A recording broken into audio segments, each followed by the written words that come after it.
Au nom du Père et du Fils et du Saint-Esprit, envoie Seigneur sur nous ton esprit, qu'il vienne illuminer nos cœurs, nos intelligences, qu'il ouvre pour nous les portes de la sagesse et de l'intelligence, qu'il ouvre pour nous les portes de l'Écriture sainte, que nous puissions entrer dans le grand mystère de la souffrance, mais surtout de la présence de Dieu dans nos combats. Notre Père, qui es aux cieux, que ton nom soit sanctifié, que ton règne vienne, que ta volonté soit faite sur la terre comme au ciel. Donne-nous aujourd'hui notre pain de ce jour. Pardonne-nous nos offenses, comme nous pardonnons aussi à ceux qui nous ont offensés. Et ne nous laisse pas entrer en tentation, mais délivre-nous du mal. Saint Joseph, Saint Antoine, Saint Jean-Paul II, au nom du Père et du Fils et du Saint-Esprit.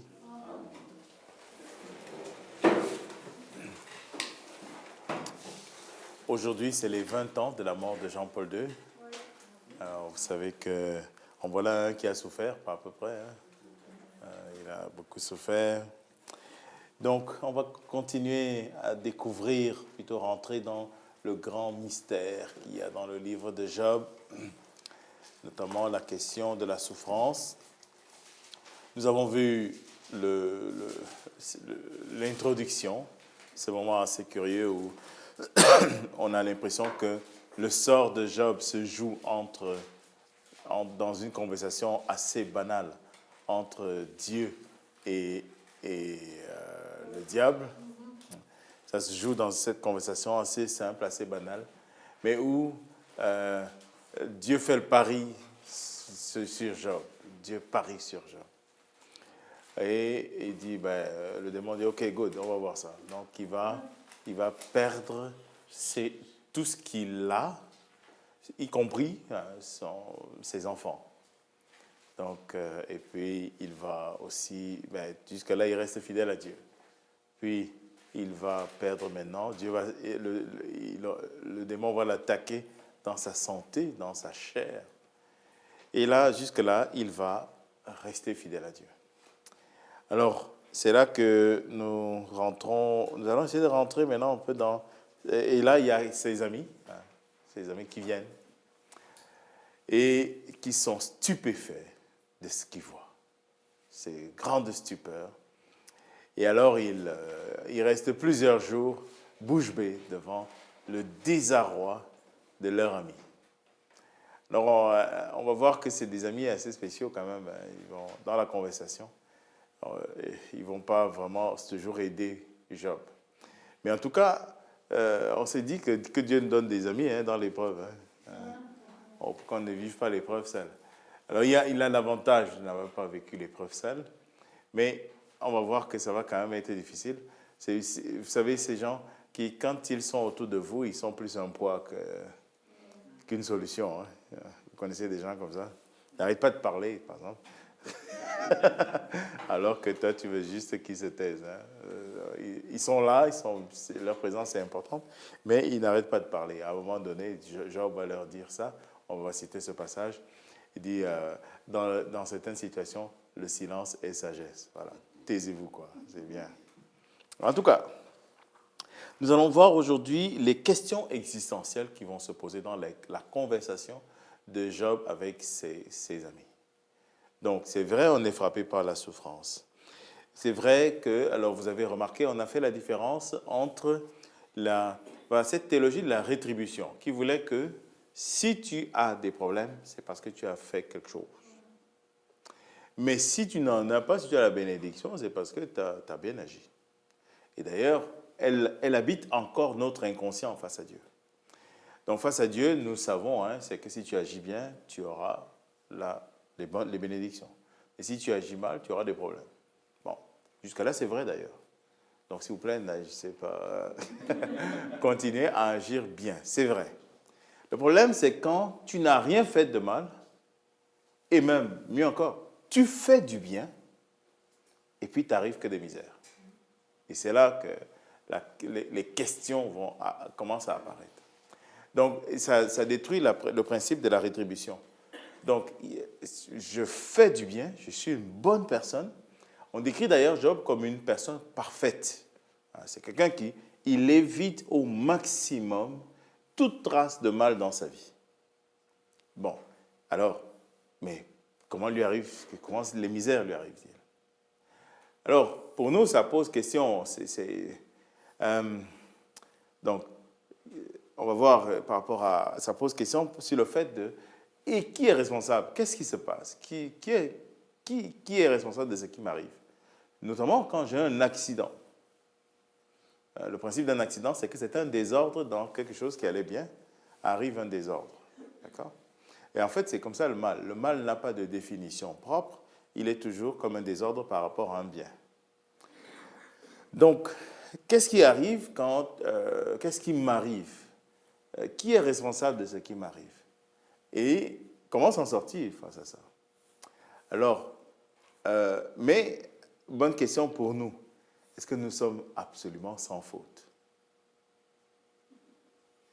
Est-ce que face au mal, j'ai une responsabilité partielle, totale, ou pas de responsabilité du tout? Est-ce qu'à un moment donné, je suis quelque part un peu complice? Ok, je dis ça, mais et s'il y a un tremblement de terre maintenant, tout nous tombe dessus? C'est quoi notre complicité dedans? Les gens vont nous dire, mais non, vous avez pollué la nature, vous avez, avec vos chars, tout. Ça se peut, hein, je ne sais pas, mais je pousse plus loin la question. Bon, est-ce que nous sommes en responsabilité partielle, totale, ou pas du tout de responsabilité? Mais dans ce cas-là, voilà, que porte cette souffrance qui nous arrive, cette marde qui nous arrive, qui nous tombe dessus?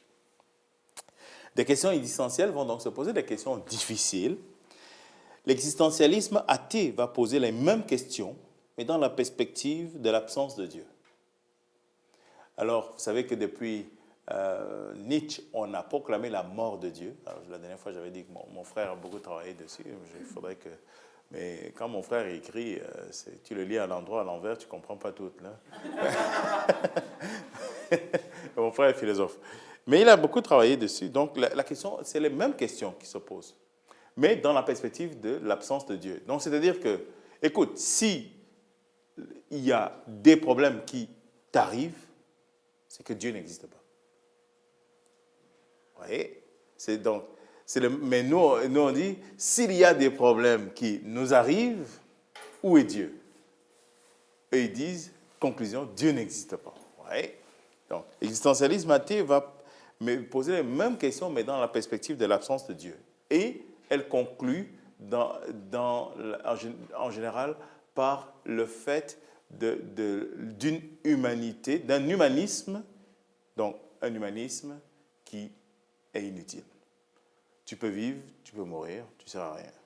Donc, comme quelqu'un disait, nous sommes faits pour la mort, mourons tout de suite. Donc, tu peux légitimer n'importe quoi. Tu peux légitimer le suicide, tu peux légitimer d'arrêter ça tout de suite. Au fond, la mort, en tout cas dans certaines perspectives d'ailleurs, arrive d'ailleurs comme un acte libre. Tu choisis librement la mort et tu affirmes ta liberté ontologique, c'est-à-dire ta liberté d'être ou ne pas être, puisque c'est ton choix en décidant de mettre un terme à ça. Donc, au fond, ton existence est juste inutile. Vous voyez comment, si Dieu n'existe pas, et alors, du coup, le mouvement, la souffrance n'a pas de sens, alors, évidemment. Et si elle n'a pas de sens, ça veut dire que celui qui souffre n'a pas de sens non plus. Et donc, par conséquent, il peut partir sans problème. Mais si Dieu existe et qu'il est dans notre vie, parce que c'est ça l'enjeu, parce que c'est ça la petite vision particulière qu'il y a chez Job, c'est que Dieu est là. Et tout le discours va tourner autour de Dieu. Donc, si Dieu est là, mais pourquoi je souffre? C'est quand même un bon gars, Dieu. Hein? Si je pense Dieu, quelle est l'image qui vous vient? C'est celle d'un bon Dieu. On dit ça, non? Le bon Dieu. C'est le qualificatif qui accompagne le mot Dieu, c'est un bon Dieu. Oui, mais comment le mal m'arrive? Alors, du coup, donc je disais, les mêmes questions vont, vues dans la perspective de la science de Dieu, vont valider que la souffrance prouve donc que Dieu n'existe pas. Alors que nous allons voir, en tout cas, nous allons essayer de voir, de voir la place de Dieu dans la souffrance. Dans le chapitre 3, donc Job va justement poser comme une question fondamentale de l'existence, c'est pourquoi naître si on doit souffrir? Pourquoi naître si on doit souffrir? Vous avez déjà vu une naissance? Vous avez eu des bébés? C'est beau, c'est magnifique. On ne veut pas qu'ils souffrent jusqu'à ce qu'ils fassent le premier atchoum. Yep, là, et on va aux urgences tout de suite et tout. Puis on nous dit, mais non, c'était pas grave, il avait juste un peu froid. Donc, elle devient alors une espèce de cauchemar constant qui nous accompagne. Pourquoi naître si on doit souffrir? Tout le chapitre 3 va porter dessus. Alors, je lis quelques extraits. Verset 3, par exemple. « Périsse le jour qui m'a vu naître et la nuit qui a déclaré, un homme vient d'être conçu. Ce jour-là, qu'il soit ténèbres, que Dieu de là-haut ne le convoque pas, que nulle clarté sur lui ne resplendisse. » Verset 20, par exemple, verset 20. « Pourquoi Dieu donne-t-il la lumière à un malheureux, la vie à ceux qui sont pleins d'amertume, qui aspirent à la mort sans qu'elle vienne, qui la recherchent plus avidement qu'un trésor. Ils se réjouiraient, ils seraient dans l'allégresse, ils exulteraient s'ils trouvaient le tombeau. Pourquoi Dieu donne-t-il la vie à un homme dont la route est sans issue et qu'il enferme de toutes parts? » Bon, alors, je nous place dans la perspective d'un... Est-ce que vous avez déjà eu en face de vous un enfant de 4 ans qui passe par la période « Pourquoi ?» Il vous pose tout le temps la question « Pourquoi ?» Pourquoi?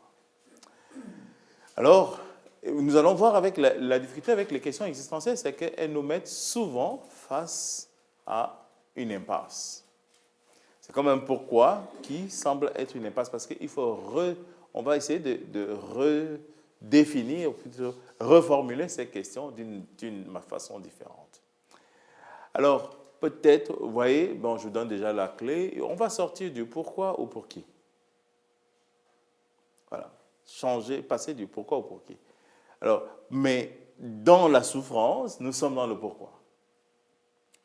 Parce que nous trouvons du sens, nous essayons de trouver du sens en nous-mêmes, dans la souffrance elle-même, dans ce que nous vivons. Alors, mais c'est une bonne question, c'est une bonne question pour nous parce qu'elle pose la question fondamentale du sens de la vie. Alors, aujourd'hui, vous voyez, nous oscillons entre parole de Dieu et philosophie. Donc, c'est la question du sens de la vie. Question fondamentale. Donc, vous savez que j'ai déjà conté ici l'histoire de Freddie Mercury. Ah, vous vous souvenez, hein? Vous savez qui c'est? We are the champions, my friend. Donc, c'est le groupe Queen. Il chante. Il est beau comme moi, là. Le groupe Queen. Alors, vous savez qu'il est mort en 92 de sida. Et à cette époque, quand tu avais le sida, il ne fallait pas toucher. Donc, condamné. Il est donc mort seul. Puis à la fin, il pose cette question, quelqu'un sait-il pourquoi nous vivons? Can anybody know what we are living for? Quelqu'un sait-il pourquoi nous vivons? C'est une bonne question, ça. Peut-être qu'il s'est posé la question à la fin. Il fallait se la poser au début. Il fallait se poser la question avant. Donc, ça pose donc la question fondamentale de l'existence. Alors, il explique qu'il a vécu parce qu'il a eu beaucoup d'argent, de gloire et tout ça là. Et à la fin, tu vas nulle part avec ça. Tu vas nulle part avec ça. Et alors, du coup, il se pose la question au terme de sa vie, pourquoi? Quelqu'un s'est dit pourquoi nous vivons. Mais le pourquoi est séparé. Pourquoi? Alors, évidemment, c'est pour qui qu'il faut trouver. C'est peut-être parce qu'il a cherché le sens dans des choses, alors qu'il faut chercher dans l'absolu, dans quelque chose d'absolu. En tout cas, ça nous pose une véritable question. Si un enfant nous pose cette question-là, par exemple, je ne sais pas, vous êtes avec votre fils qui voit sa grand-mère mourir. malade. Il dit, ça vaut-il la peine de vivre avec ça? Pourquoi qu'on doit vivre si on finit de même? Vous savez que c'est une question fondamentale qu'on se pose souvent et qui pose beaucoup de gens, notamment à la question de l'aide médicale à mourir. Pourquoi je dois vivre si on doit finir de même? Donc, et il pose cette question-là dans le chapitre 3. C'est la question du sens de l'existence. Donc, je n'ai pas de réponse là. Si j'avais la réponse, j'aurais écrit à Job. J'ai déjà Mais en tout cas, il pose clairement la question et vous allez souvent voir que ça se termine souvent dans chaque chapitre, un peu comme dans une impasse. Oui. Pour l'enfant, oui. Tout ce qui est vivant meurt un jour, puis nous autres, on est vivants. Oui, hein. Comme tout ce qui est vivant autour de nous, puis on meurt un jour. C'est ça. Habituellement, ça pose bien. C'est ça, parce que la question semble mettre en doute le fait même de l'existence. Si je mets en doute le fait même de l'existence, mais en fait, et dans le chapitre 3, d'ailleurs, on voit ça, ou souvent dans le texte, on voit Job qui dit, est-ce que ça valait la peine d'exister, tout simplement? J'aurais dû mourir, ou plutôt être avorté. Hein. J'aurais dû mourir enfant, ou dès le sein de ma mère. Comme ça, je n'aurais pas connu toute cette marde-là. Au moins, ce serait réglé tout de suite. Donc, c'est une bonne question. C'est pour nous, est-ce qu'il y a un sens à l'existence à cause de la souffrance? Quand je souffre, quel sens cela a pour mon existence? Oui? On souffre pour le Christ, on souffre pour la croix. Alors, tu réponds par le qui, par le pour qui. Nous donnons sens par rapport à... C'est pour ça que nous mettons nos souffrances, nous les unissons à la croix du Christ. Et que le Christ donne sens à ce qui n'a pas de sens. On voit chez Job quelqu'un qui n'a plus de sens. Vous savez, c'est ce qu'on s'est dit la dernière fois. Hein. Dès que vous êtes en souffrance, l'horizon s'obscurcit. Vous ne voyez plus. Il n'y a plus de sens à tout ce que vous vivez. Ça semble juste inutile. Qu'est-ce que je fais là? Ouais. On a envie d'arrêter ça tout de suite. Et souvent, d'ailleurs, la solution, elle est radicale. Elle est radicale. Par exemple, je prends un exemple tout simple. Quand tu as mal à la tête, tu prends un Tylenol. Mais quand tu as très mal à la tête, tu veux t'égorger tout de suite. Parce que ça fait... Les Tylenol, ça ne marche plus. Tu veux... Ou quand tu as mal au pied, tu passes le truc. Mais tu as très mal au pied. Coupez-le. On a la tentation tout de suite de la radicalité de la... Oh. Tu as mal à la tête. Ouais. En tout cas, donc la question que je pose, parce qu'on va continuer, c'est le sens de la souffrance dans l'existence. S'il y a de l'existence, quel sens la souffrance a-t-elle dans cette existence et dans notre vie? Donc, finalement, pourquoi je vis avec la souffrance? Parce que c'est donc une nostalgie de penser une vie sans souffrance, qui est la nostalgie du paradis terrestre. Alors, le père Samuel avait écrit sur la publicité. Et il montrait que la publicité, comment on te vend un produit? C'est qu'on crée en toi une image du paradis terrestre. Et on te dit que ça c'est de l'eau, hein, c'est du Saint-Laurent ou bien frappé, là, ou bien de la rivière du Nord. Là. Donc c'est de l'eau, H2O, il y en a partout. Mais par contre, si tu bois ça, si tu bois cette eau-ci, ben là, check ça. Et donc évidemment, la fille qui te vend ça, là, elle est taillée comme ça, là. Hein? Le gars qui boit ça, là hein? C'est la pureté, les images sont parfaites, tout est parfait et tout. Donc, mais surtout, achète-le. Hein. Évidemment, c'est pas gratuit. Hein. C'est pas gratuit. Donc, c'est ça, c'est une nostalgie constante du paradis terrestre. Donc, nous avons une image du paradis terrestre dans laquelle nous baignons et dans laquelle nous sommes pris. Et du coup, sans souffrance, sans rien, tout est beau. Mais est-ce que, sérieusement, vous avez déjà fait l'expérience du paradis terrestre? Genre, une fois un peu dans votre vie? Juste un peu, pas pantoute. Parce qu'on rêve de ça, hein, on rêve de ça. Parce que quand il fait frais, on veut aller à la plage. On va à la plage, il fait trop chaud. Puis on revient. Puis on revient, hein, oui. Je ne sais pas si d'apprécier quelque chose sur le fait, c'est peut-être un peu comme un petit coin de paradis. Exemple, tu te couches le soir avec ton mari, tu es heureux, tout est beau, la vie est rose. Et hop, il commence à ronfler. Le petit moment que tu as, c'est Oui, comme si c'est. le paradis. Ouais, hein. Au moins, c'est ça. On a souvent des petits moments qui nous rendent heureux. Mais si tu regardes autour de toi, là, il y a un truc qui ne marche pas. Tu vois, c'est toujours. Bon, en tout cas, on a une nostalgie de sans souffrance. Qui dit c'est quoi ton bonheur, c'est quoi ton moment d'être heureux. Il y en a qui Oui. veulent acheter une grosse Mercedes puis de rouler. Il y en a, c'est simple, c'est ton subconscient. C'est qui peut t'emmener à Ouais, hein? C'est ça. Donc, cette question fondamentale donc, que nous venons du lien entre la souffrance et l'existence, et donc de la vie, eh bien, elle va accompagner toute la réflexion dans le livre de Job. Donc, finalement, pourquoi est-ce que nous souffrons? Pourquoi est-ce que tout n'est pas beau? Ou alors, on dit, écoute, on arrête ça tout de suite, voilà. Bon. Alors, commence alors une conversation entre les amis de Job et Job. Il y en a un qui s'appelle Eliphaz de Théman, au chapitre 4. Eliphaz de Théman va ouvrir le bal de ce qui va être une lourde insistance sur la faute de Job. L'idée, c'est la suivante. Pour lui, l'homme est coupable du péché et c'est pour cela qu'il souffre. Tu es coupable. Donc, nous sommes donc dans la dynamique de la rétribution.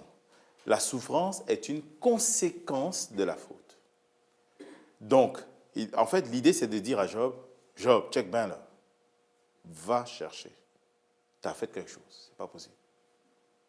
Donc, tu es coupable à quelque part. Donc, bonne question pour nous, on va aller lire. Est-ce que, comme je posais la question, est-ce que je suis d'une certaine manière coupable? Vous voyez, c'est... alors, même dans la théologie de l'Église, on va développer la question du péché originel. C'est-à-dire qu'en moi, il y a une faille fondamentale qui fait que je suis potentiellement ouvert, ou plutôt disposé à la souffrance.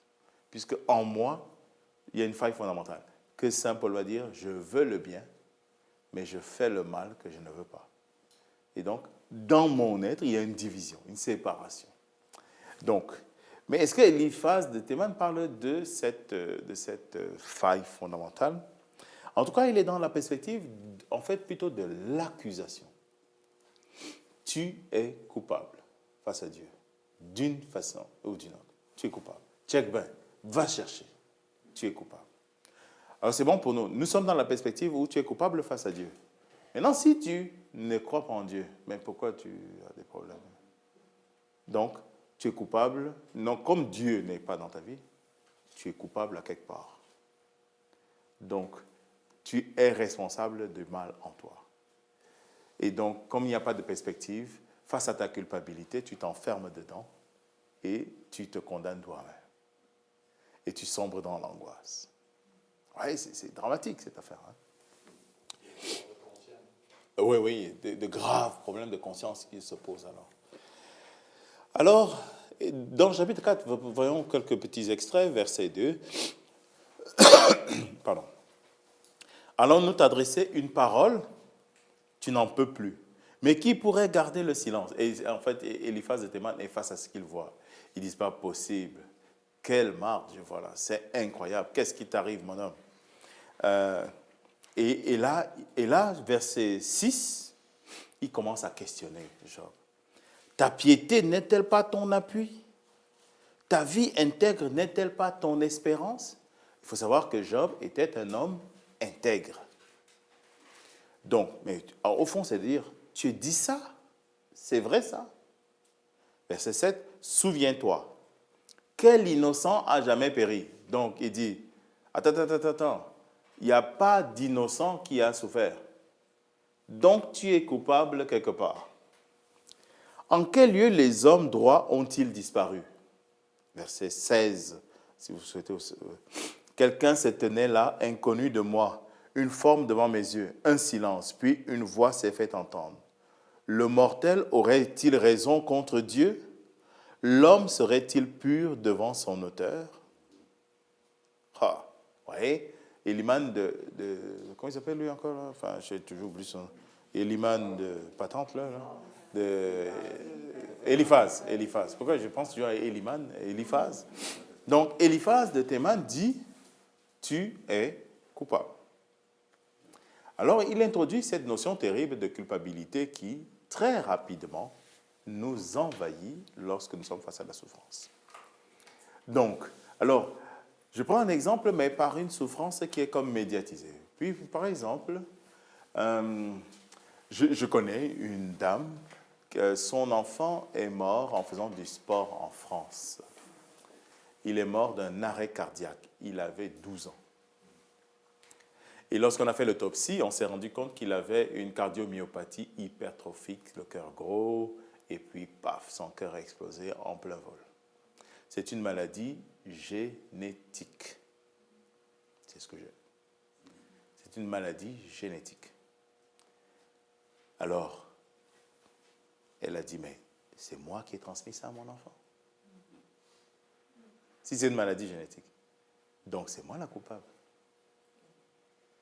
Ah, vous voyez, la force de la culpabilisation. Hein? Mais le petit, il jouait comme tous les autres. Et il laissait juste écrouler, hop, il est mort. Mais elle s'en est trouvée responsable. Bon, mais on peut multiplier ce genre de situations où je me reproche telle chose et du coup je porte une culpabilité. Le principe terrible de la culpabilisation. Et Job va aller rechercher, évidemment, quand on dit ça, Job va aller chercher et il va dire, quoi, qu'est-ce que j'ai fait? Est-ce que j'ai fait quelque chose? Est-ce que j'ai fait du mal? Donc, voyez comment c'est un principe fort, c'est un argument massif que Eliphaz de Théman, Eliphaz va apporter, qui est une accusation puissante, qui est de dire, écoute, alors, vous vous souvenez que ce sont des amis à Job.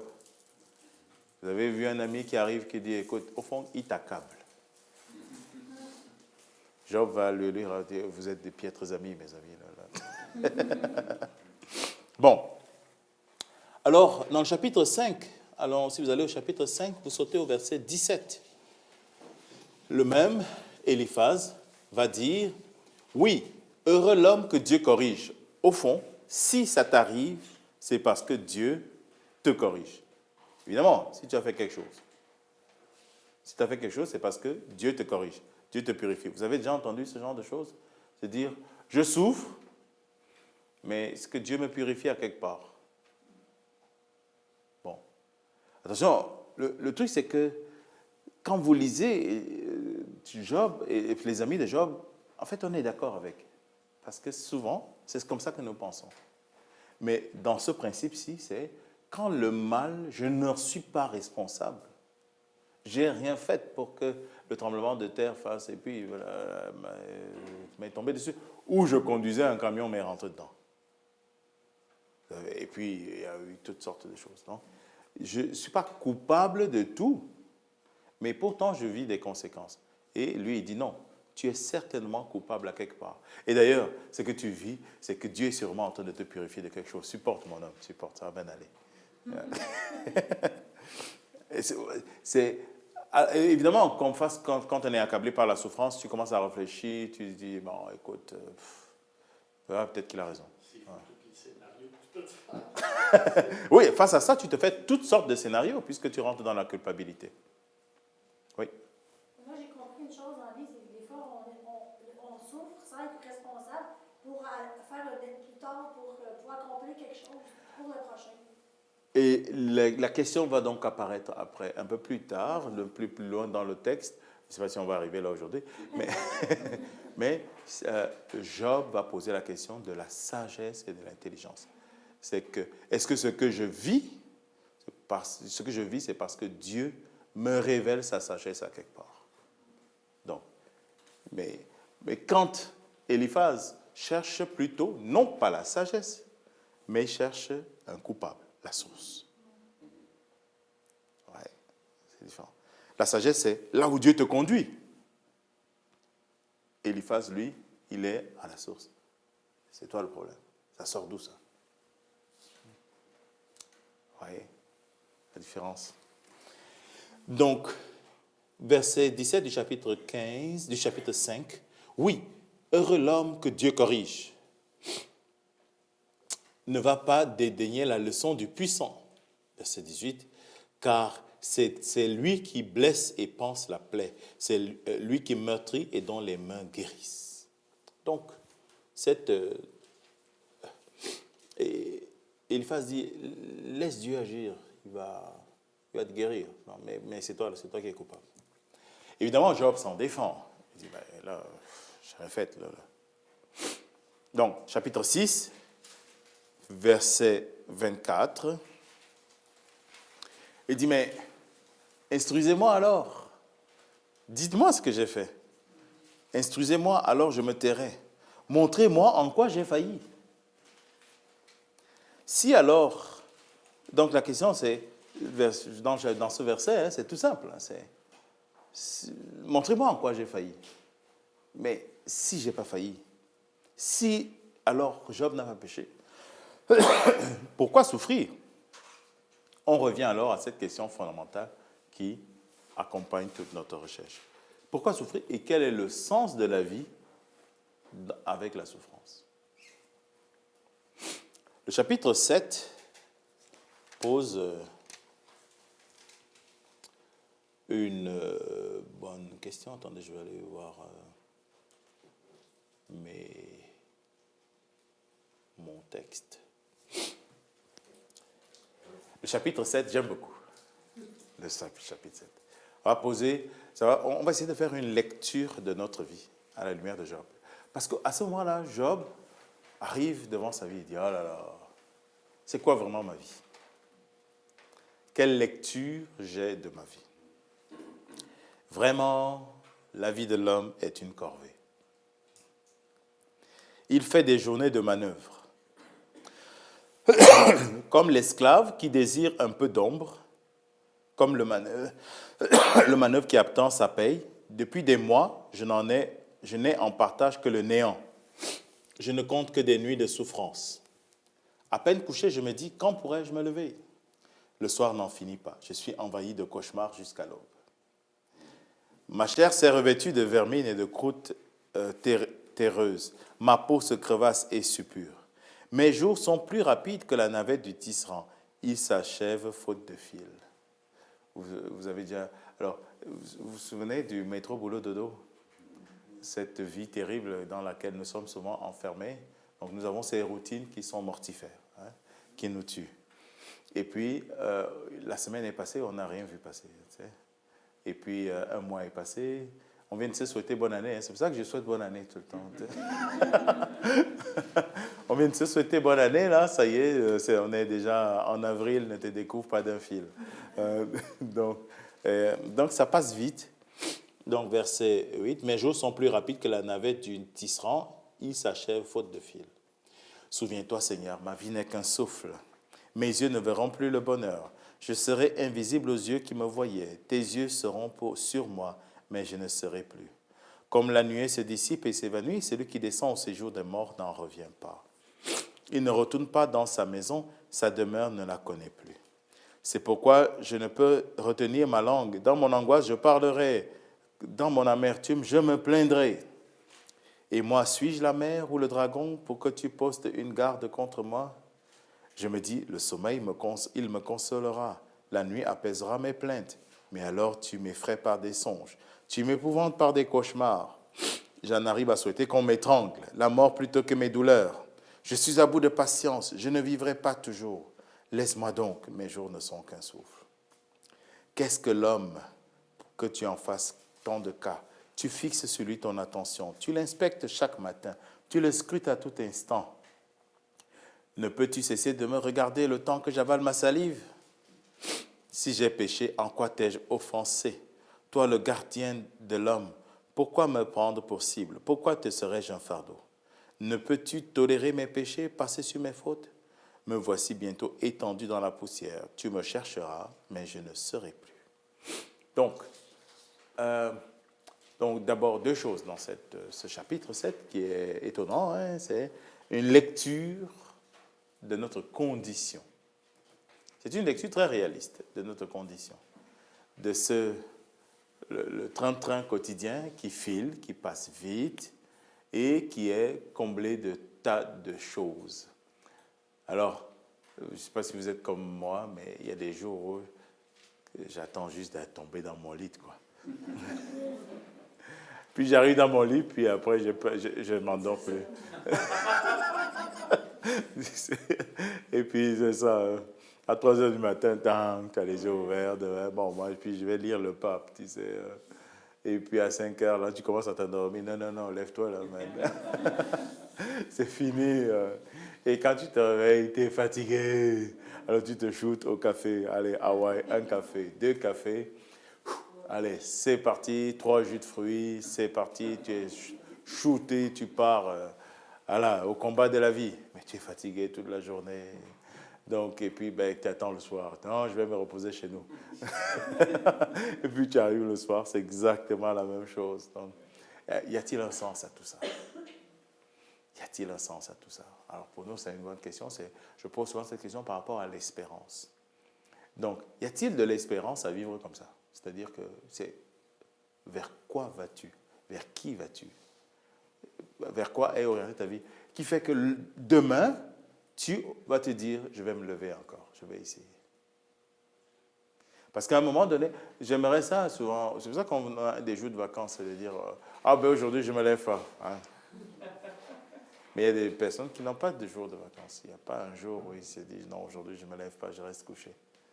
Donc il est dans une routine quotidienne. Du coup, sa vie n'a plus de sens. Donc Job semble montrer une vie qui n'a plus de sens. Alors, bonne question, hein, c'est toujours la même chose, hein, c'est la question du sens de la vie. Y a-t-il un sens à la vie? Et qui fait que chaque jour, malgré les cauchemars de la nuit et la difficulté du jour, de la journée, j'ai des raisons de me lever aujourd'hui. Qui fait que... Alors pour nous, il faut que j'arrête de vous accabler avec mes réflexions terribles. Mais j'aime les réponses de Saint Paul. Saint Paul dit cette parole aux Philippiens, pour moi, vivre, c'est le Christ. Vous voyez, Saint Paul, à chaque fois, va répondre par quelqu'un. Donc, s'il n'y a pas quelqu'un dans ta vie, de façon qui va donner un sens absolu à ta vie, tu n'auras pas de raison de continuer. Alors, je prends un exemple. C'est déjà ce que fait l'amour et l'amitié chez nous. C'est-à-dire que tu es un célibataire endurci. Il n'y a rien qui se passe dans ta vie. Subitement, tu tombes en amour. Et puis tu te maries. Et même que tu as un enfant, ta vie change. Ta vie change pourquoi? Parce que quelqu'un est rentré dans ta vie. À partir de ce moment-là, par exemple, tu passais jamais à ces endroits, mais parce que comme elle est là-bas, tu vas passer là-bas. Parce que, évidemment, tu as un amour. C'est évident. Donc, des endroits où tu n'allais jamais, des choses que tu ne faisais. Donc, pourquoi? Parce qu'il y a une détermination nouvelle et une finalité nouvelle. Il y a quelqu'un dans ta vie. Tu n'irais normalement pas au restaurant tout seul, même s'il y a des gens qui font ça. Bon, ça m'étonne toujours quand j'arrive au resto, le type, c'est merveilleux, chic et tout, mais il est tout seul. Je peux-tu venir, s'il vous plaît? Ouais. Mais normalement, tu ne fais pas ça tout seul. Mais subitement, parce qu'il y a quelqu'un dans ta vie, eh bien, ça change.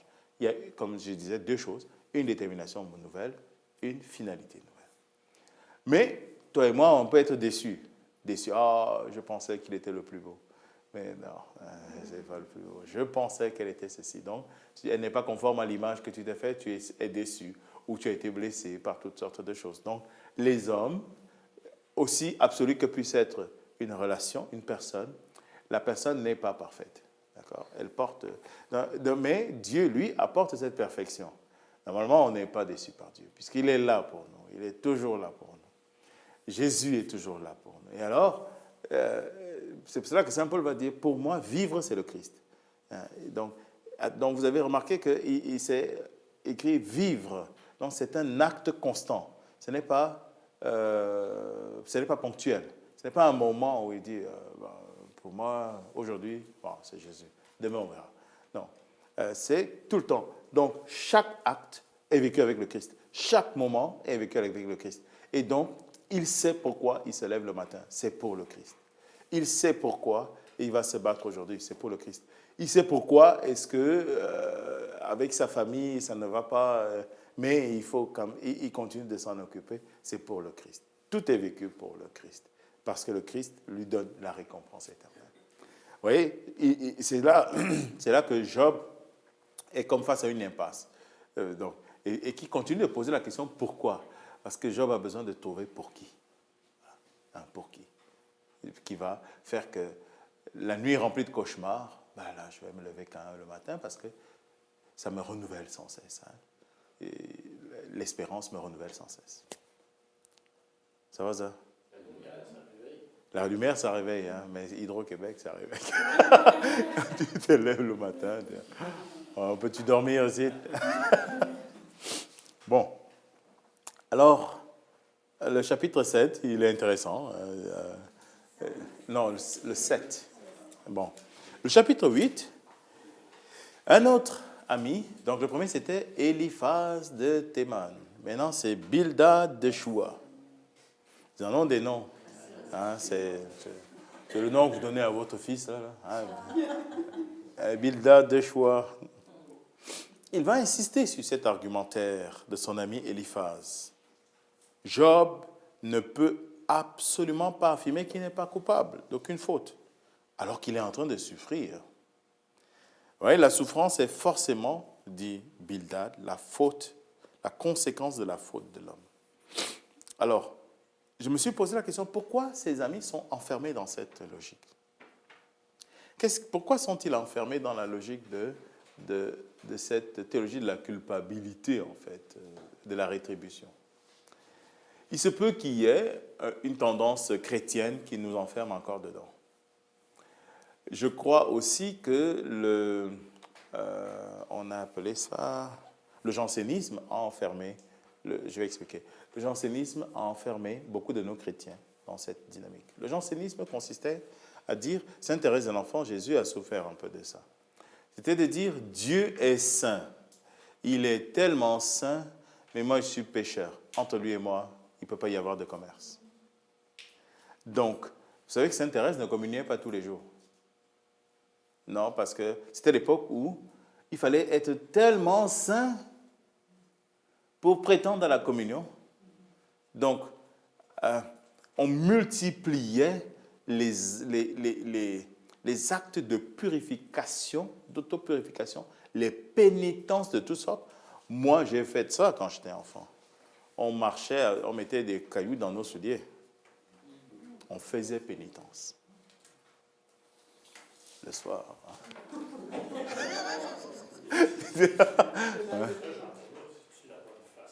Et claro que non. Bien sûr que non. Parce que, et c'était beaucoup, donc, d'où une forte insistance sur le péché. Une forte insistance sur le péché et sur l'enfer. Donc, vous voyez, beaucoup de nos grands-parents, enfin, je dis grands-parents, mais en fait, il y en a encore des relents de ça dans notre manière de vivre un peu la vie chrétienne. On ne regarde plus Dieu, du coup. On ne contemple plus Dieu qui est un Dieu de miséricorde, qui est amour, mais on contemple l'homme qui est incapable de. Et donc, s'il est incapable, donc il faut qu'il fasse des efforts. Donc, finalement, au terme, tu fais tellement pénitence et tu fais tellement mal que c'est toi qui te sauves toi-même. Tu n'as pas besoin de Dieu. Ah ben blasphème. Finalement, puisque c'est toi qui as fait des pénitences. Donc finalement, tu te présentes devant Dieu en disant, Seigneur, je suis digne d'entrer dans ta maison, de te recevoir. Oui. Ma belle-mère, quand je l'ai connue, elle disait très souvent, il faut faire des sacrifices. Fais des sacrifices. Ça, j'aimais pas ça. Et moi, je lui disais, Dieu nous offre la vie en abondance. Oh, cheap, là. Oh, Oui. au compte-gouttes. Oui, oui. Et on valide la souffrance comme étant, non, c'est normal. C'est, Faire un sacrifice pour faire plaisir à quelqu'un. oui. Alors, le problème, c'est que ça place le sacrifice. Jésus l'a dit, hein, Dieu l'a dit. Hein, tu ne voulais ni offrande ni sacrifice, mais tu m'as fait encore capable. Est-ce que Dieu a besoin de nos sacrifices? J'imagine Dieu qui regarde celui qui dit que c'est Bon, mais en même temps, je me suis dit, Dieu, là, si tu n'as pas checké mes chaussures, là, ça ne va plus. Là. Non, parce qu'on l'a fait de bonne foi. On l'a fait de bonne foi. On a donné. C'est parce qu'il y avait là-dedans une vraie intention. Mais est-ce que c'était la bonne manière de faire? Non. Il faut manipuler avec prudence les concepts de sacrifice, les concepts de. Enfin, j'oublie. C'est selon où on a l'impression que si je fais ça, alors Dieu aura quand même pitié de moi, quoi. Donc, au fond, j'achète, en fait, Dieu. C'est un commerce. J'achète de Dieu. Donc, nous pouvons sombrer dans cette logique où je suis dans un commerce où je multiplie les pénitences parce que c'est par ces pénitences que Dieu va me guérir ou qu'il va me donner telle bénédiction. Donc, comme si Dieu était incapable de le faire sans passer par là. Je crois en Dieu le Père Tout-Puissant, sauf quand je fais... Ah non, il est Tout-Puissant. Mais...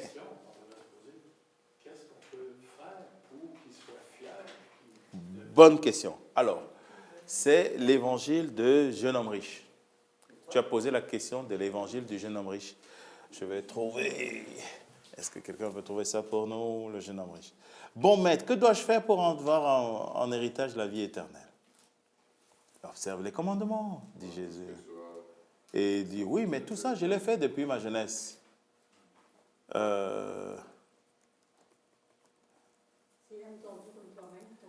Tout ça, je l'ai fait dès ma jeunesse.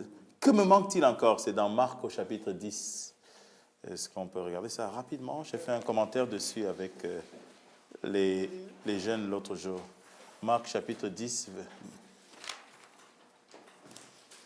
C'est très bien parce que c'était un texte que j'avais particulièrement travaillé à l'université. On l'avait traduit. Moi, je l'ai traduit avec du grec au français, mot par mot. Bon, nous allons voir ça. Merci ceux qui nous suivent. Voilà. Marc chapitre 10, verset 17 et suivant. Donc, il se mettait en route quand un homme accourut et s'agenouillant devant lui, il l'interrogeait. « Bon maître, que dois-je faire pour avoir en héritage la vie éternelle ?» On peut souligner le verbe « faire ». C'est la question que tu as posée. Donc, qu'est-ce que je dois faire pour... Donc, bon maître, que dois-je faire pour avoir la vie éternelle? Jésus lui dit, « Pourquoi m'appelles-tu bon? Nul n'est bon que Dieu seul. Tu connais les commandements. » Donc, alors, cette petite indication ne signifie pas que Jésus il dit non, moi je ne suis pas bon. Ça. Au contraire, il dit c'est une insistance sur la bonté de Dieu. Regarde maintenant la bonté de Dieu. D'accord? On va contempler la bonté de Dieu. Donc, il dit mais observe, tu connais les commandements. Ne tue pas, ne commets pas d'adultère, ne vole pas. C'est quoi la suite? Ne porte pas de faux témoignages. Ne fais pas de tort. Honore ton père et ta mère. Donc, si vous remarquez ces commandements sont écrits au négatif, sauf un. Honore ton père et ta mère. Donc, c'est-à-dire, au fond, ne fais pas de mal, mais tu ne fais pas de bien non plus. C'est ça le problème. Je ne fais pas de mal. Je ne tue pas. Ah, s'il vous plaît, ne tuez personne. Mais je ne t'aime pas plus. Je ne te vole pas, et je ne te donne rien non plus. Ouais. Donc, le seul commandement qui est écrit, c'est « honore ton père et ta mère ».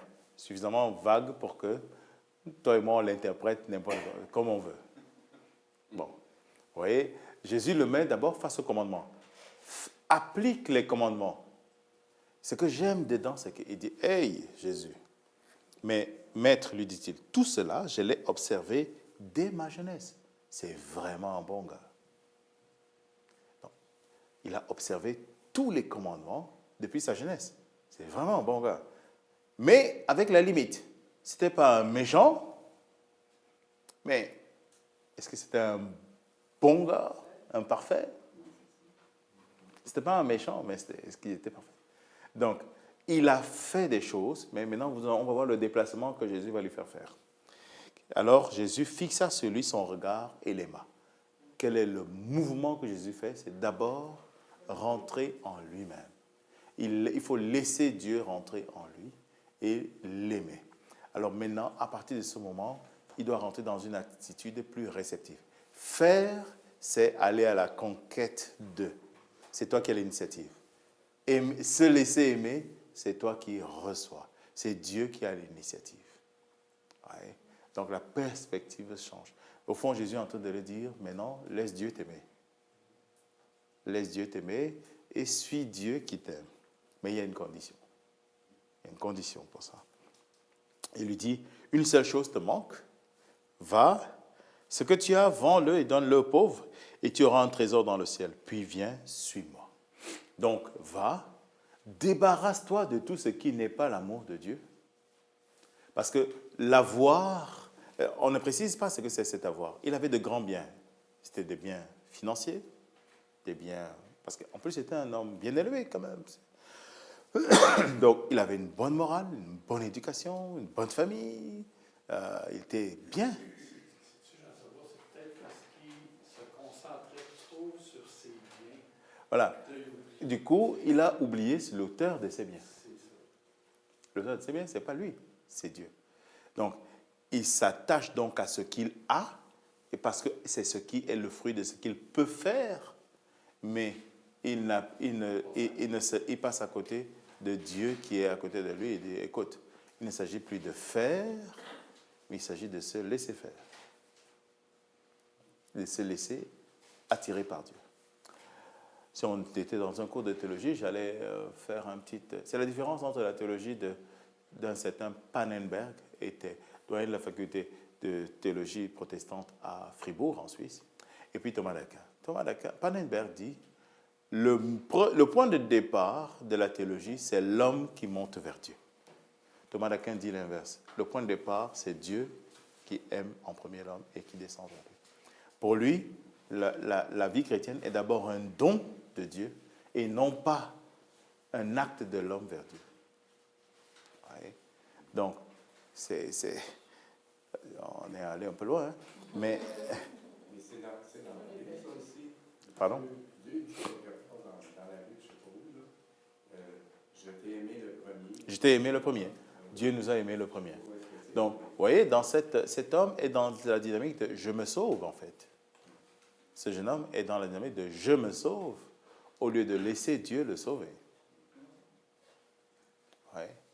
Donc, et Bildad et Eliphaz sont dans cette dynamique où, au fond, bon, comme ils disent, c'est la conséquence de la faute de l'homme. Ce qui t'arrive, c'est ta faute. Donc, on ne regarde pas Dieu, on regarde l'homme qui est coupable par principe. Donc, vous voyez comment, parce que c'est ça notre difficulté, c'est de contempler Dieu au lieu de nous contempler nous-mêmes. Donc, sors de toi et regarde Dieu. Il faut ça comme une relation père-fils. Wow, tu as répondu comme Sainte-Thérèse de l'Enfant Jésus. Bon, c'est bien, c'est une relation père-fils. Ben oui,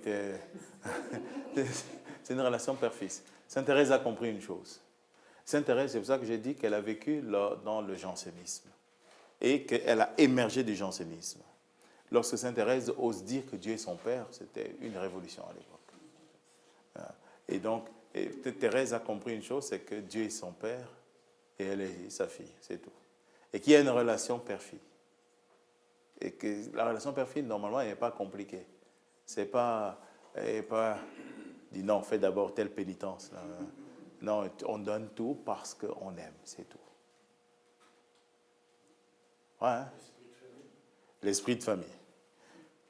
Pas pire, hein? Bon, alors, on revient à notre affaire, là. Ben, c'est bien vos questions, j'aime beaucoup ça. La relation père-fille.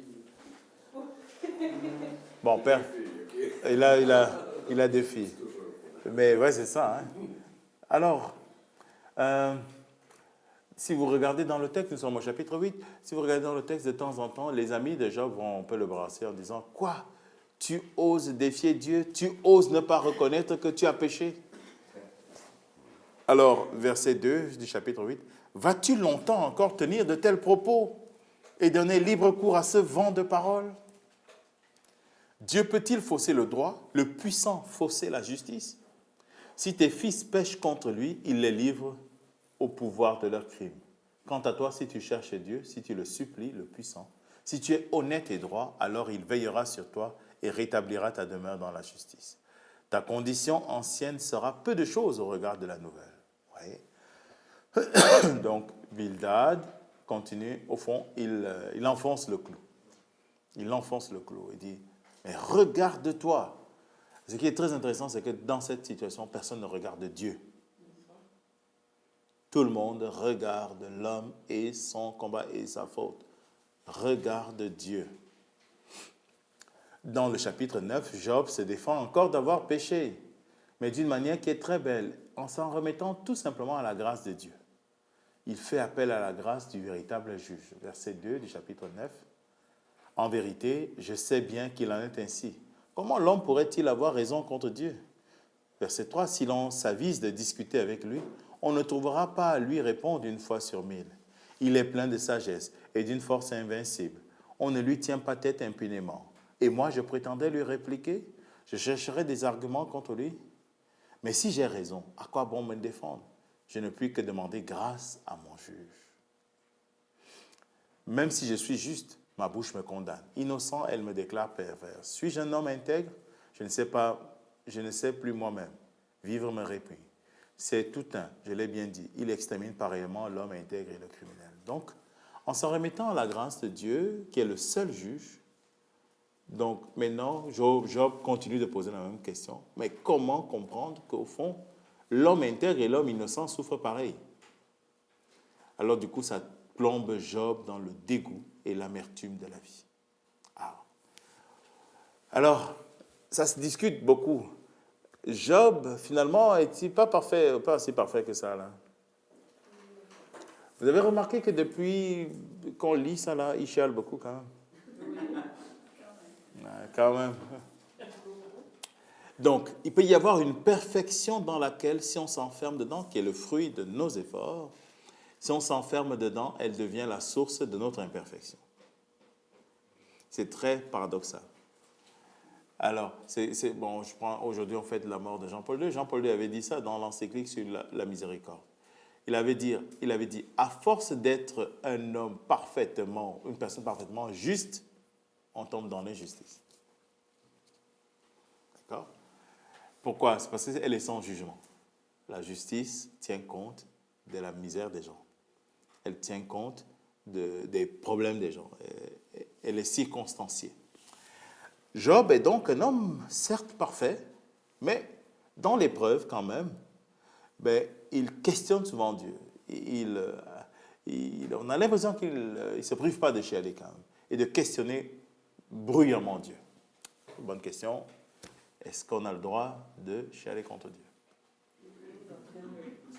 Ah, vous êtes unanime.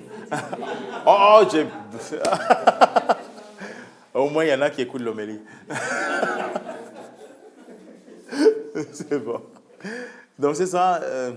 Mais il s'en remet à la grâce de Dieu. Mais il ne se prive pas de dire à Dieu, écoute, assieds-toi ici, on a des choses à se dire. Et de déverser. Les psaumes sont remplis de ces moments où nous disons à Dieu, là, Dieu, je ne comprends plus là. Verset psaume 12. Jusqu'à quand, Seigneur, m'oublieras-tu jusqu'à la fin? Jusqu'à quand, mon Dieu, me cacher ton visage? Et ainsi de suite. Jusqu'à ça quand? Me laisses-tu dans le marbre? Oui. Mais c'est bon parce qu'il se questionne, puis il cherche à parler de même, à se poser des questions, puis tu vois qu'il y a vraiment une relation avec le Père. Job, lui, a une relation avec Dieu. Alors, du coup, sa question, c'est vrai, une bonne question, hein, c'est la relation de ses amis avec Dieu. Finalement, quel est le Dieu auquel il se réfère tout le temps? Le Dieu de la rétribution, le Dieu qui, au fond, qui est un subconscient. Il est là, il est check tout le temps. Il est tout le temps en train de noter les choses dans leur vie. Et c'est un Dieu qui a tout le temps le doigt pointé. Donc, c'est un Dieu qui est un peu accusateur. Donc, alors que Job, lui, s'en remet à un Dieu qui est grâce et qui, potentiellement, est Père. Alors que lui, il n'a rien fait. Dans le chapitre 10, verset 1, il va...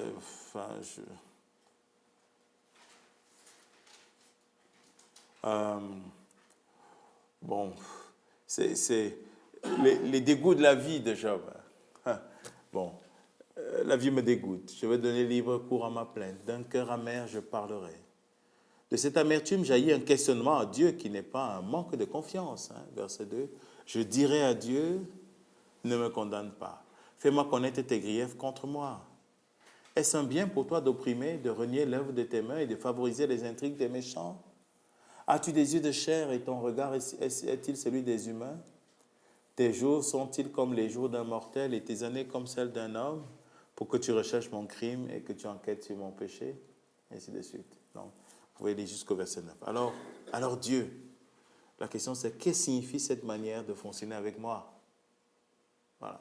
Donc, j'ai dit, c'est légitime. Mais on voit que c'est légitime d'une certaine imperfection.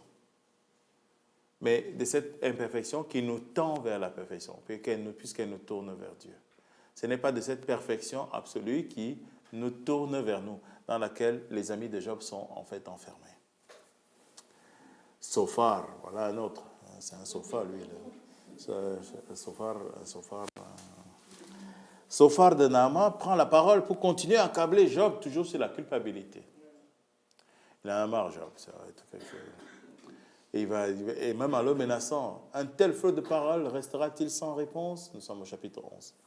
Suffit-il d'être verbeux pour avoir raison? Tes bavardages feront-ils taire les gens? Te moqueras-tu sans que nul te confonde? Mon savoir est irréprochable. Tu as dit, mon savoir est irréprochable, je suis pur à tes yeux. Mais si seulement Dieu pouvait parler, si pour toi il desserrait tes lèvres. Au fond, il est en train de dire à Job, écoute, Dieu sait, ne le fais pas parler. Il sait ce que tu as fait. Donc, toi là, ne nous cache rien. Alors, au fond, il dit à Job, arrête de raconter des bêtises, tu es coupable. Le simple fait de reconnaître, de ne pas le reconnaître, c'est déjà un jugement que tu portes contre Dieu. Et donc tu finis par pécher contre Dieu. Chapitre 12, Job s'en défend encore. Ouais. Job passe le temps à se défendre contre ces gens-là. Mais, je vais arriver surtout au chapitre 13. Chapitre 13, oui, verset 1. Oui, tout cela, mon œil l'a vu. Mon oreille l'a entendu et compris. Ce que vous savez, je le sais. Moi aussi, je ne suis nullement inférieur. Mais moi, c'est au puissant que je veux parler.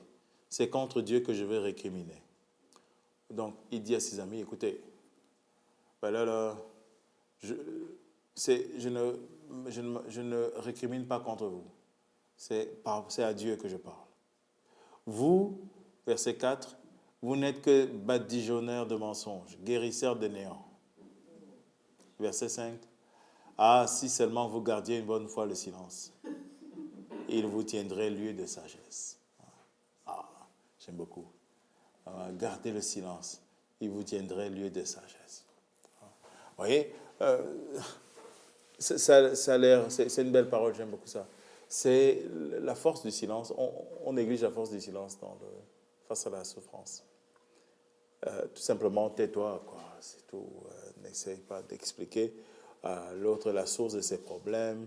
Et puis évidemment, tu vas lui dire tout ce qu'il doit boire et manger pour que sa situation aille mieux, qui doit aller voir et tout ça. Il y a ça dans TikTok beaucoup. Hein. Les gens chargés de nous faire ça sur TikTok. Ouais. Donc, la force du silence. Gardez une bonne fois le silence. Et eux, non. Oui, tout cela, je le sais, je dis Job. Je sais que l'homme est pécheur et que Dieu est juste. Je sais qu'il punit les méchants, qu'il donne aux bons sa bénédiction, mais cela ne résout pas la question. Pourquoi est-ce que je souffre? Le juste souffre. Au fond, il vaut mieux se taire, il vaut mieux que ses amis se taisent. Le silence dans la souffrance tient lieu de sagesse. Le silence dans la souffrance tient lieu de sagesse. Alors, ensuite, oh là là, bon, on n'avance pas bien. Bon, Job fait une analogie et pose encore une fois la question existentielle face à la mort. Chapitre 14, verset 7. Car il y a pour l'arbre un espoir. Une fois coupé, il peut verdir encore et les jeunes pousses ne lui feront pas défaut. Quand bien même sa racine aurait vieilli en terre et que la souche serait morte dans le sol, dès qu'il flaire l'eau, il bourgeonne et se fait une ramure comme un jeune plant. L'homme qui meurt reste inerte. Quand un humain expire, où donc est-il? Les eaux pourront quitter la mer, les fleuves tarir et se dessécher. Mais l'homme, une fois couché, ne se relèvera plus. Les cieux disparaîtront avant qu'il ne s'éveille, qu'il ne sorte de son sommeil. Donc si nous sommes faits pour mourir, pourquoi vivre finalement? La perspective de la mort enlève-t-elle tout sens à la vie? Donc c'est les questions existentielles que j'ai posées au début.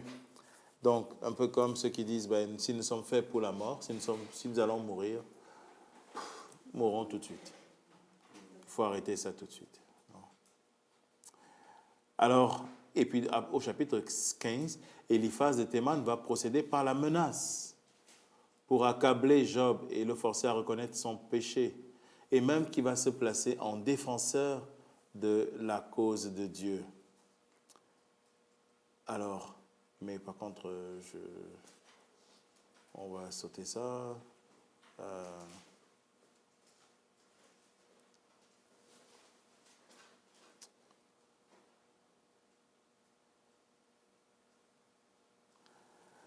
Alors,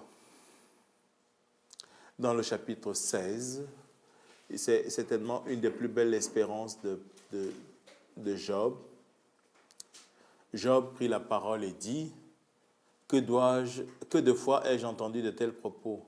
Vous êtes tous de piètres consolateurs. Et puis, au chapitre 19, Job prend la parole et dit, allez-vous longtemps encore affliger mon âme et m'écraser avec des mots? Voilà 10 fois que vous m'outragez, que sans vergogne vous me rudoyez. S'il est vrai que j'ai fait un faux pas, mon faux pas ne regarde que moi.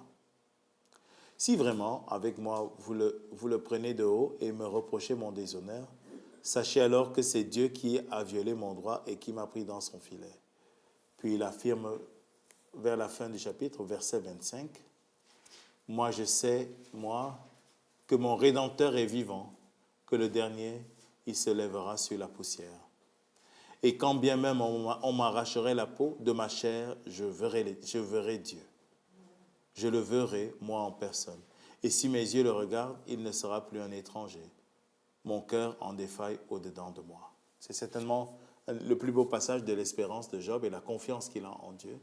D'ailleurs, on lit ça lors des funérailles. C'est un des textes qui est proposé.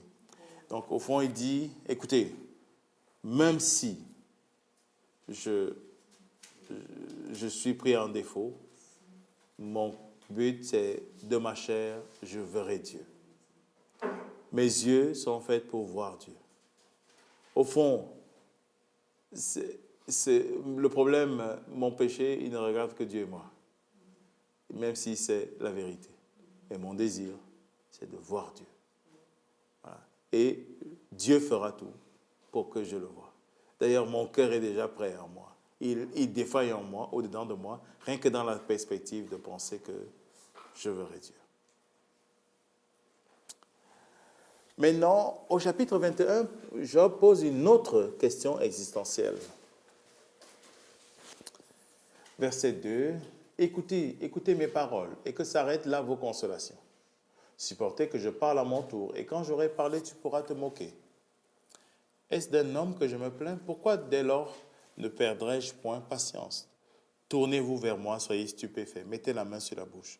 Quand j'y repense, je suis effrayé et ma chair est saisie d'un frisson. Pourquoi les méchants demeurent-ils en vie et même en vieillissant, accroissent-ils leur fortune? Ils voient leur postérité s'affermir auprès d'eux et leurs rejetons sous leurs yeux.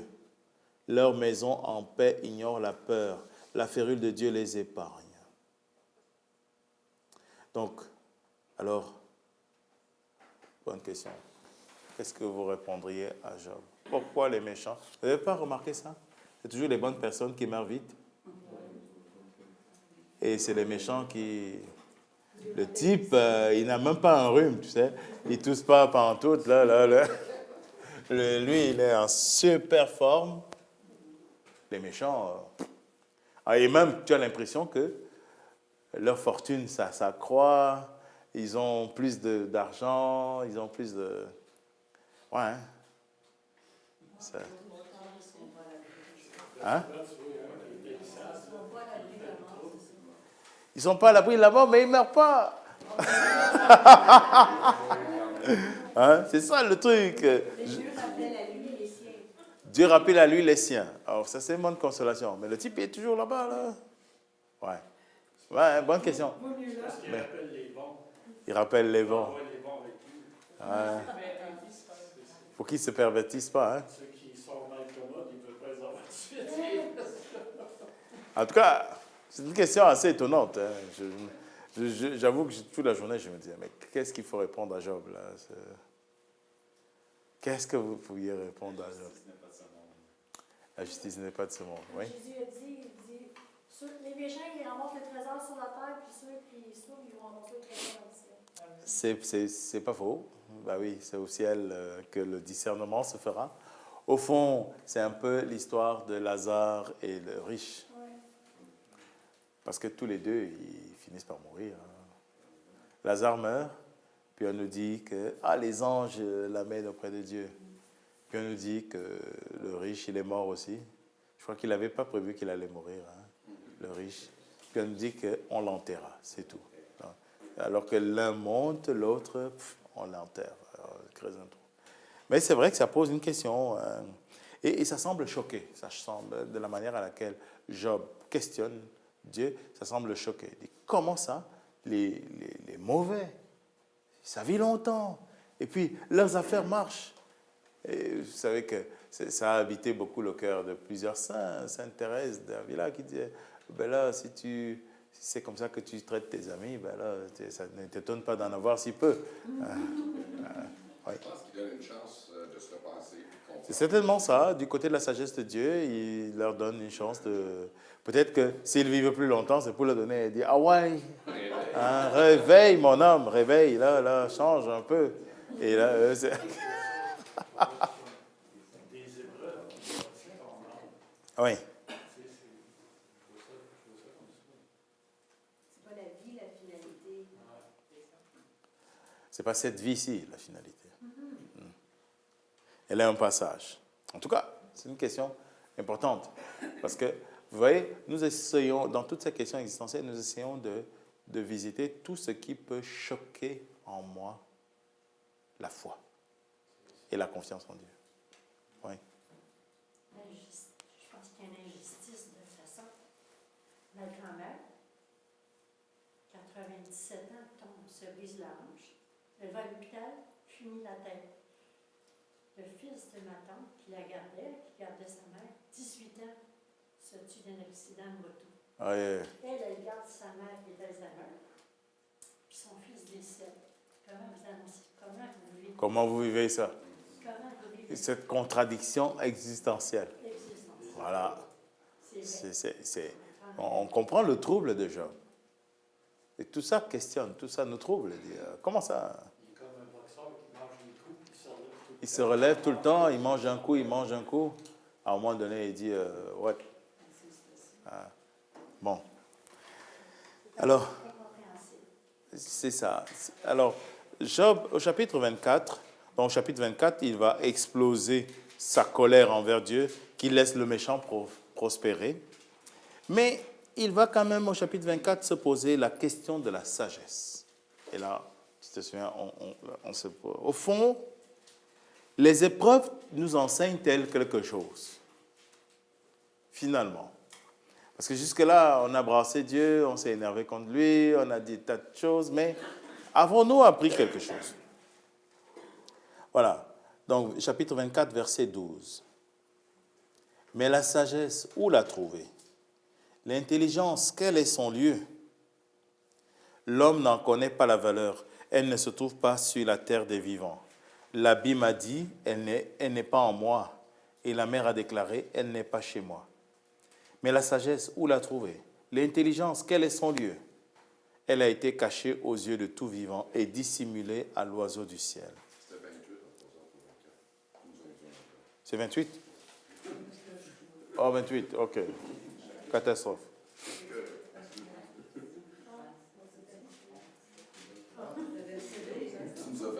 Ouais, 28. 28, donc, 28, verset 20. Ah. Ton livre, il est à l'envers ou... Ouais, hein, c'est vrai. Hein. Moi, j'ai la version de AELF. Moi, j'ai les Gédéons. Les Gédéons. Ouais, hein. Ah, moi, je dis que c'est ton truc là. Ouais, j'ai aussi ça. Ouais, c'est Made in China, ton truc.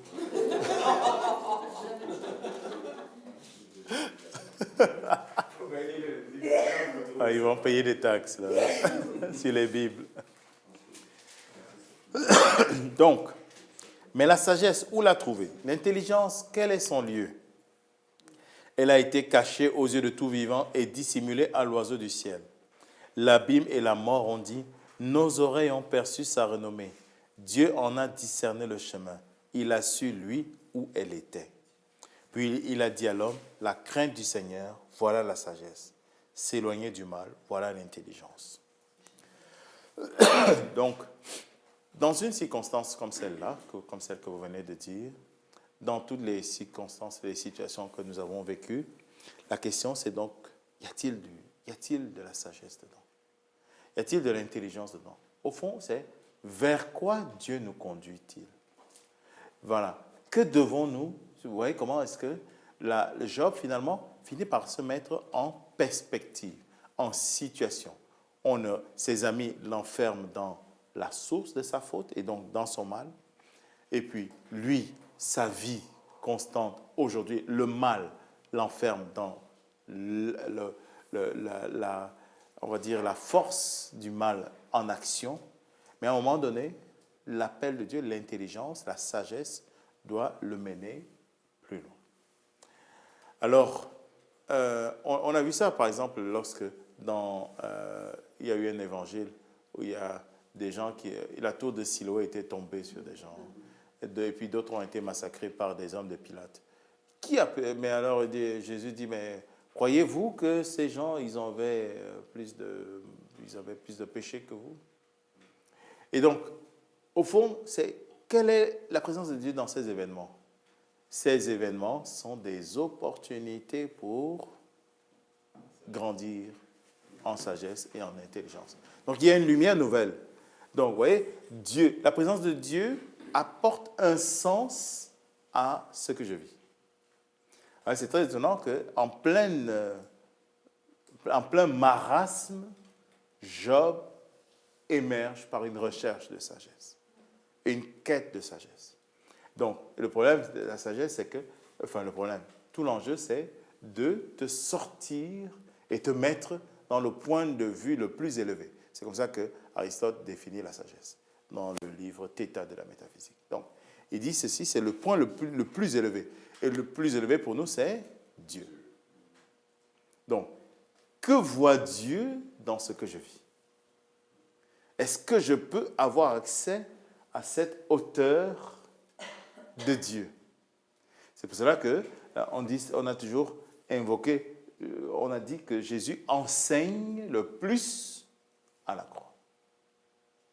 La chair, C-H-A-I-R-E, qui est la chaise, où il nous enseigne, c'est la croix. Parce que c'est de là que sort la véritable sagesse. C'est le point le plus élevé. Et pourquoi c'est le point le plus élevé? Parce que c'est le lieu où il nous a le plus aimés. Voilà. Quand j'aurais été le Dieu a tant aimé le monde qu'il a donné son Fils. Donc, la mort du Christ sur la croix est le lieu où l'amour se révèle le plus. Et c'est pour cela que c'est de là que nous devons voir toutes choses. Si tu n'as pas les yeux de l'amour, tu ne peux pas voir la vérité de la sagesse, de l'amour de Dieu. Ouais, c'est comme, je prends un exemple tout simple aussi. Est-ce que quelqu'un qui vous dit ce qu'il a vu de vous sur Facebook, votre taille, votre poids, votre permis de conduire, et puis tout ce que... Il connaît même vos maladies, parce qu'il a eu accès à votre dossier médical. Est-ce qu'il vous connaît? Non. Il connaît des choses de vous, mais il ne vous connaît pas. Et puis quelqu'un qui vous aime, mais qui ne connaît pas tout ça, est-ce qu'il vous connaît? Oui. Parce qu'il vous connaît de l'intérieur. Parce que l'amour a ouvert les portes intérieures et donc a dévoilé la vérité de ce que vous êtes. Eh bien, c'est pareil. C'est à la croix que Jésus dévoile son amour et d'ailleurs que son cœur s'ouvre. Et du coup, ça devient le lieu de la sagesse. Vous voyez comment? Pardon? Son cœur sacré s'ouvre et puis là, il dévoile la sagesse. Donc, c'est tout l'enjeu pour nous. Comme je dis souvent, c'est facile à dire, mais pourtant, c'est difficile à vivre. Mais pourtant, c'est le lieu vers lequel il faut aller. Sinon, alors, nous restons dans l'absurde. Vous voyez comment, à chaque fois, face à ses amis, les amis de Job le mettent dans l'absurde. Il est tout le temps en se défendre. Il dit, mais j'ai rien fait, moi, là. Et puis, à un moment donné, maintenant, il dit, non, écoutez, je vais arrêter de vous écouter. De toute façon, vous êtes des piètres consolateurs. Et la sagesse de Dieu. Enfin, on regarde Dieu. Voilà. Enfin, on regarde Dieu pour contempler Dieu. Seigneur, qu'est-ce que tu es en train de me faire vivre ici et maintenant? Et où veux-tu me conduire à travers ces événements? Donc, les épreuves ne nous arrivent pas forcément à cause de notre péché, mais ils nous ouvrent le cœur à la sagesse de Dieu à l'intérieur de ces épreuves et en nous éloignant du mal et en nous mettant dans la crainte de Dieu. Ouais. Là, pour le coup, nous pouvons voir l'aspect de la purification. C'est que peut-être, c'est vrai, Dieu est en train de me purifier, mais il faut qu'il me le révèle. Dieu est en train de me conduire à quelque part ou me former. Il faut qu'il me le révèle. Ça m'a beaucoup frappé ça. Le pape François aime beaucoup un père franciscain. Il dit c'est celui qui le confessait, qui était son confesseur. C'était un homme qui a, dit le pape, qui a un grand cœur de confession. Il en a fait un cardinal. Et le type, il continue de confesser dans son sanctuaire, là, et puis subitement, on l'appelle, on dit que tu as été nommé cardinal. Il a 92 ans. Il dit, ça va. Et même, il ne cherche pas, ça va. On veut lui dire, il faut aller à Rome. Il dit, bon, ok, good. Et il est allé recevoir le chapeau, il l'a ramené, il l'a posé chez eux. Ouais. Et puis, il est retourné au confessionnal. Et le pape disait, cet homme, c'est vraiment une image du Christ de miséricorde. Et il dit pourquoi? Il comprend, c'est parce qu'il accueille les pèlerins avec tendresse. On fait l'expérience de la tendresse de Dieu. Mais surtout, on se sent compris. On se sent compris dans sa misère. Vous voyez, il ne rentre pas dans les explications, dans toutes sortes de choses, ou dans des causes. Tu as fait ceci, non, va checker ça. Non, on ne rentre pas là-dedans. Ça, c'est ta vie, ça te concerne. Mais où est-ce que Dieu veut te conduire? Là, on peut faire un pas avec toi. Et donc, ce qui est intéressant, c'est que le pape disait, lorsqu'il parlait des confesseurs, nous devons avoir cette sensibilité qui nous fait sentir la qualité de ce que la personne qui vient chercher la miséricorde de Dieu est en train de vivre. Pour mieux le comprendre, je n'ai pas besoin de vivre ce qu'il a vécu, puisqu'il n'y a que lui qui a vécu ça. Et puis, je ne suis pas obligé de tomber dans tous les péchés là, pour le comprendre. Mais par contre, j'ai une lumière de Dieu qui me permet de percevoir, de comprendre.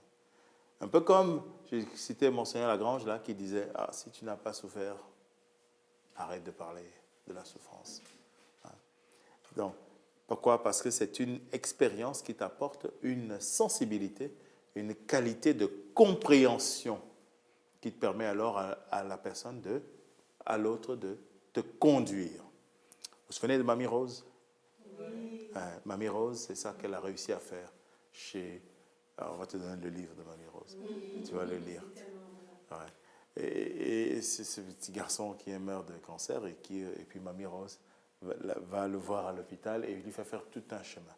Alors justement, c'est que alors qu'il est enfermé dans sa petite vie, qui le conduit de façon inexorable vers la mort, Mamie Rose réussit à ouvrir les portes d'une perspective pour qu'il vive chaque jour comme 10 ans.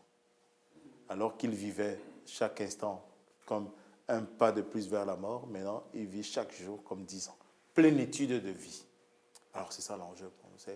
Mamie Rose a compris cet homme, ce petit garçon. Ouais, vous voyez, alors nous, je termine par là. Je n'ai pas expliqué, nous n'avons pas expliqué avec Job la souffrance. Chaque fois que nous sommes rentrés dans les causes, nous sommes tombés dans l'impasse. Vous avez remarqué un peu les amis de Job. Qui a péché? Il y a ce passage-là, donc Jean chapitre 9, c'est la guérison de l'aveugle-né. Donc on a lu ça dimanche ici quand on faisait avec les jeunes qui se préparent au baptême. Donc, qui a péché pour que cet homme soit né aveugle? On n'a pas de réponse par contre. Et Jésus de dire, ni lui, ni ses parents. Mais c'est pour que la gloire de Dieu se manifeste. Oui. Tu sais, qu'il n'a rien fait, puis il vit des épreuves comme ça. Oui. Tu sais, on a tendance à dire, il doit sûrement avoir péché dans sa vie antérieure. Ok, oui. Non. Mario, je t'aime. Parce que c'est bien ça. Parce que tu nous sors toujours des trucs, là, en fait, qui sont exactement tout ce qu'on entend. Au fond, s'il pêche, s'il est en train de souffrir, c'est le karma. Hein? Vous avez entendu ça? Bon, je rappelle qu'il n'y a pas de réincarnation. Dieu ne fait pas du recyclage. Dieu ne fait pas de recyclage. Ça, il est suffisamment puissant et tout puissant, nous le disons à chaque credo, pour faire une personne unique en soi, et éternelle. Donc, Dieu ne fait pas de recyclage. Bon. On va faire revenir sur la terre. Ça n'a pas de sens. J'ai essayé de convaincre ma soeur, mais on y est là-dedans. Bon. Parce qu'il veut te donner une seconde chance. Oh ben, j'irai au purgatoire pour ça. Je n'ai pas besoin de revenir ici en mouton, là, ou en chèvre. En fait, c'est ça, c'est de penser que le principe de la réincarnation, tu vois ça dans le Timée de Platon et puis dans le Phédon de Platon, c'est un cycle. Nous sommes des âmes qui sont en cycle constant de réincarnation. Donc, plus tu vis mieux, plus tu te réincarnes dans une meilleure attitude. Bon, juste, mesdames, désolé pour vous, mais le plus grand niveau de réincarnation, c'est devenir un homme. Après, tu es curé. Non. Parce que donc tu commences par fourmi, et puis tu évolues selon que tu as été une bonne fourmi. Voilà, et puis tu passes, donc ainsi de suite. Donc c'est très intéressant ça. Mais est-ce qu'il y a comment, ça pose tout un tas de questions. Y a-t-il de la conscience pour le discernement entre le bien et le mal chez la fourmi? Non, la finalité. Bon, tout ça bon, on réfléchira sur la question de l'âme, et puis chez Platon et Aristote, je pourrais vous donner un cours dessus, j'ai beaucoup travaillé dessus, chez Platon et Aristote. Hein? Donc, c'est ça. Donc, Y a-t-il... Mais la question, par contre, le karma pose la question de la justice. C'est-à-dire que... Alors, la question de la justice, c'est est-ce que malgré tout, de façon... à la fin des fins, je dois rendre des comptes. Je dois rendre des comptes. Il y a de fait une justice. Le jugement, pour nous, le jugement dernier, c'est la deuxième partie de... Des fois, on a comme des impressions de... Tu sais, les âmes sœurs. Bon. les âmes sœurs. Des sensations d'avoir l'impression Le déjà vu. déjà avoir connu cette personne-là. Ouais. Bon. Ça s'explique, hein? Oui. Oui. C'est sa femme. C'est sa femme. Des fois, tu as l'impression de l'avoir vu avant. On dit les choses en même temps. Ah, c'est parce que vous buvez les mêmes choses. Là. Je sais pas, mais on dirait que c'est des choses qui se passent, puis c'est comme si je dis déjà elle ce qu'elle pense, puisque c'est fou. Vous vivez dans vos pensées. Une fois, on était à un restaurant, juste pour on était au restaurant, notre assiette arrive, puis on regarde, elle regarde, je la regarde pas, là. Je pointe ça, puis je dis goûte, elle fait ça en même temps que moi. Non, ça, c'est l'amour, ça. Hein? Ça, c'est l'amour. Ça, c'est... Vous aimez bien gros, là. Là, on se regarde, on part à rire. Tu sais, c'est tout le temps des affaires comme ça. Ouais. C'est pas long, ça. Ouais. Alors... C'est mon âme sœur. Ça fait combien d'années que vous vivez ensemble, à un moment donné? Ça fait 6 mois.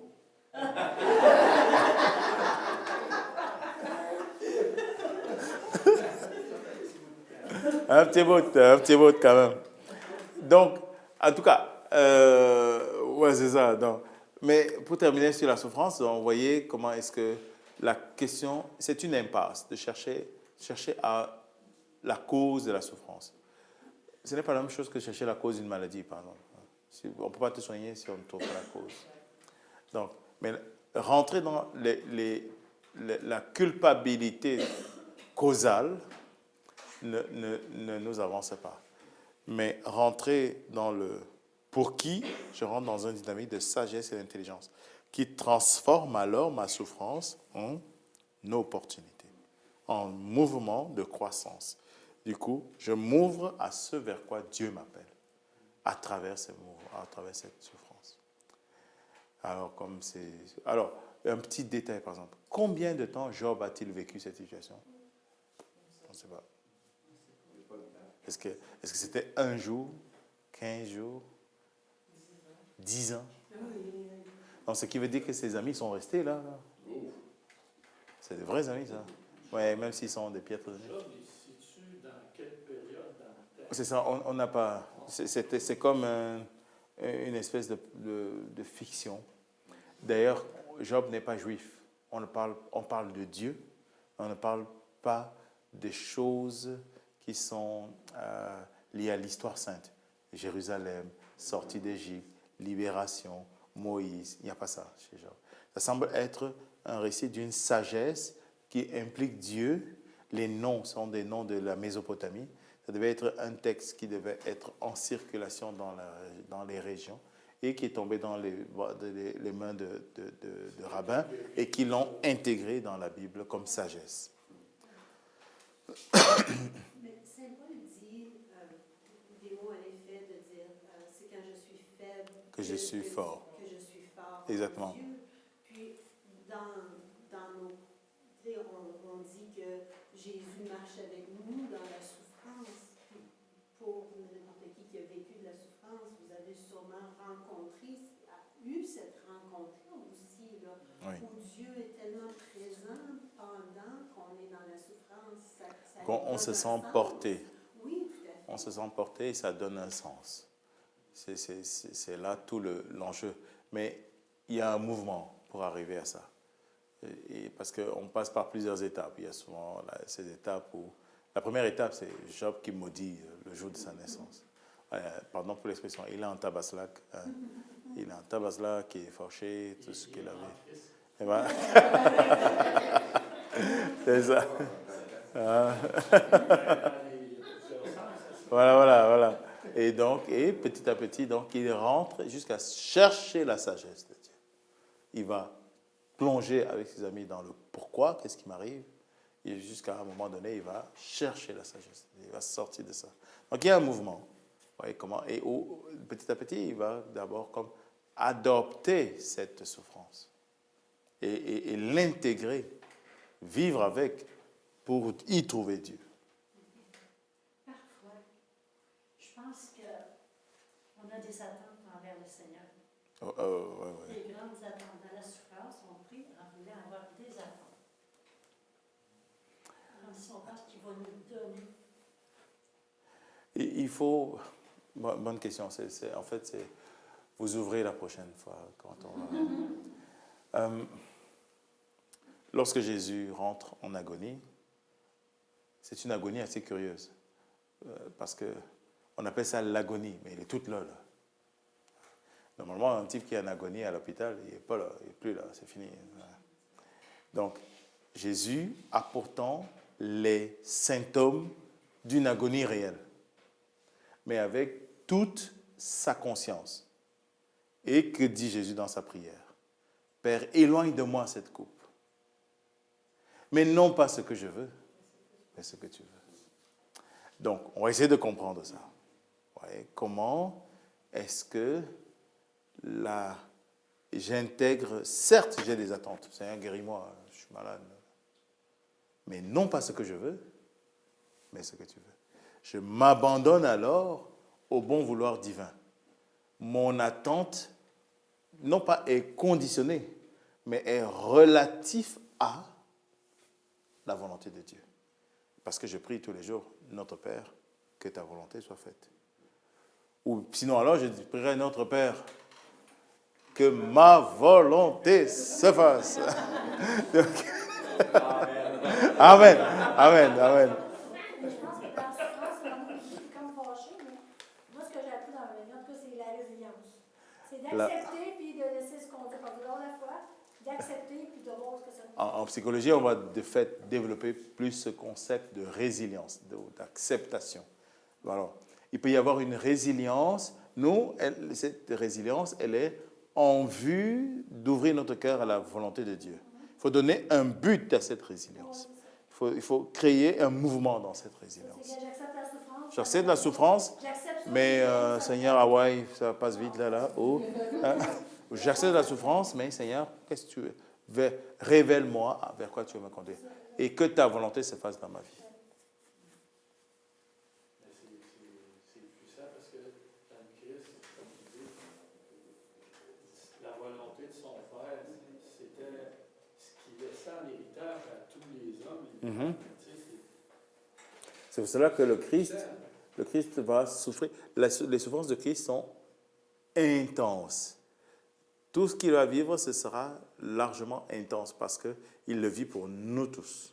Son intensité, ça va avec la force de son amour. Exactement. Hey, tu as lu Saint Thomas d'Aquin et Saint Thomas dit ça. Oui, c'est le ressenti de ta foi et c'est bien. Bon, pas pire, hein? Bon, merci de votre patience. Ça va trop vite quand on a déjà fait plus d'une heure 30. En tout cas, merci beaucoup de votre patience et on remercie ceux qui se sont joints à nous par les internets. Nous les saluons. Alors nous prions pour tous ceux et celles qui souffrent. Nous les confions à la miséricorde de Dieu, que la sagesse de Dieu et l'intelligence se révèlent dans leurs souffrances, que le Seigneur donne sens à nos souffrances. Mais nous le lui confions tout simplement, que sa volonté se fasse en nous. Je vous salue Marie, pleine de grâce. Le Seigneur est avec vous. Vous êtes bénie entre toutes les femmes. Et Jésus, le fruit de vos entrailles, est béni. Sainte Marie, Mère de Dieu, priez pour nous pauvres pécheurs, maintenant et à l'heure de notre mort. Le Seigneur soit avec vous.